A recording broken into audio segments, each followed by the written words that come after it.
పోలవరం విధ్వంసం, 68,000 కోట్ల నష్టం, 15 లక్షల నిరుద్యోగుల కోసం ఇంటింటా నైపుణ్య గణన.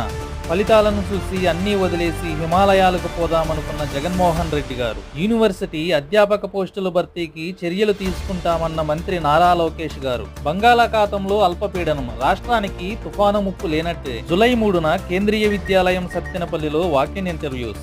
English, Hindi, Sanskrit, maths, science teachers కోసం రోహిత్ సేనకు సువర్ణ అవకాశం. వదలొద్దు టీమిండియా, నేడే దక్షిణాఫ్రికాతో వరల్డ్ కప్ T20 ఫైనల్. చరిత్ర సృష్టించిన భారత అమ్మాయిలు ఒక్కరోజే 525 పరుగులు. విజయవాడ నడి రోడ్డుపై దారుణం, కత్తి దూసిన ప్రేమోన్మాదం. వైకాపాకు ఆలీ రాజీనామా, రాజకీయాలకు స్వస్తి పలుకుతున్నట్లు వెల్లడి. జూలై 1 నుంచి IIIT దరఖాస్తుల పరిశీలన. నీట్ నుండి తమిళనాడును మినహాయించండి, కేంద్రాన్ని కోరిన స్టాలిన్. ప్లాస్టిక్ టెక్నాలజీలో ప్రవేశాలకు జూలై 7 వరకు అవకాశం. నీట్ పై చర్చకు విపక్షాలు